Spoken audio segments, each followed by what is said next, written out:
Hello, so welcome, and this podcast is all about posture. Okay, so first of all, posture from the lead's perspective, then we'll talk about posture from the follows perspective. Okay, so I had somebody ask me last night about the fact of, do all the ladies' principles apply to the leads as well? Not in quite the same way, actually, because we want particular things from the ladies. Okay, but from the lead's perspective, basic principles are, of course, and these do apply to both, but is relax the shoulders. Okay, so we don't want the shoulders to be up here like this. The way in which you do that is you squeeze the shoulder muscles together at the back. That's what keeps the shoulders down at that stage there.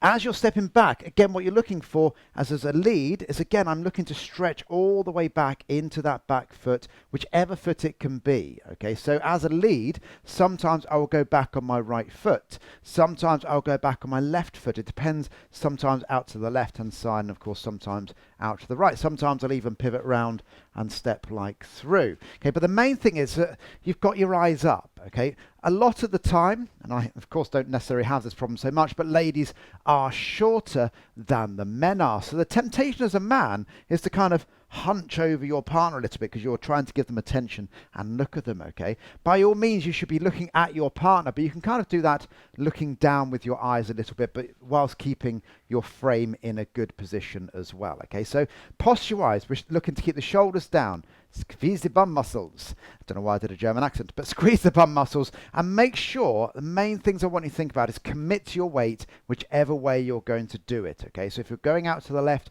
commit to the left, likewise to the right and back, etc. Okay, it's a great phrase I heard once, and that is that as a lead, there's only two times that you should ever have your weight evenly distributed. One is if you're doing aerials, leaving your partner from the floor. Okay, the other one is if you're sat on Her Majesty's throne. Okay, so we're not doing either of those generally when we're dancing. So as a lead, what you're looking for is always keep the weight one way or another. Okay, certainly, for instance, if I'm doing a dip or a drop or a lean, I would make sure all of my weight is out to the side, commit that weight forwards onto that left foot on this occasion whilst keeping my body upright. Okay, so that's what I'm looking to do, commit my weight one way or another.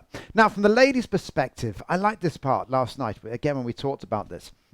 And that is, we spoke about the wonderful superimposed clock face down on the floor. And I'm challenging all ladies to try and move their bodies much, much more, rather than just thinking I'm dutifully following my partner. I want you to be a dancer, okay? So talking about, first of all, I talk a lot about stepping back towards 6 o'clock. So imagine our superimposed clock face on the floor, 12 o'clock's in front, 6 to the behind us, 3 to the right, 9 is to the left, okay? So as I'm stepping back, I've got all my weight on that back foot.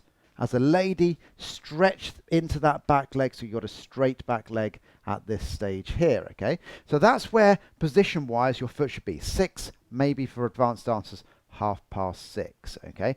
Your right foot, though, because we always go back on our right foot, that, again, wants to point towards 1 o'clock. Same principle, ladies, as you come forwards, we still point it, turn it out towards 1 o'clock. Okay, now the next part is our hips. What lots of ladies do as they step back is they keep, if I turn you sideways on, is they keep their hips going from 3 to 9 o'clock in a straight line.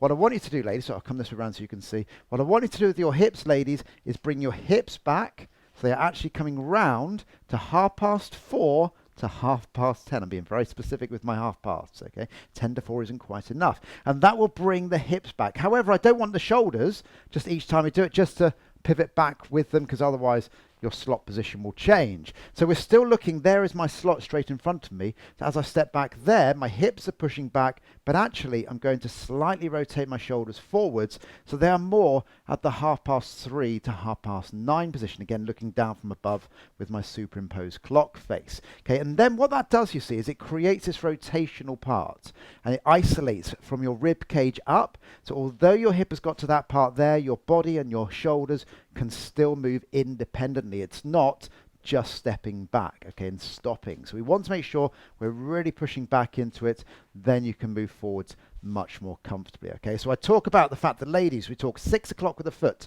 1 o'clock pointing the foot. Hips want to be 4:30 to 10:30, and your shoulders want to be 3:30 to 9:30. Get all those parts right, worry about the man leading, listen to the music, all of that type of stuff. But that is basic posture that we're looking for in dancing.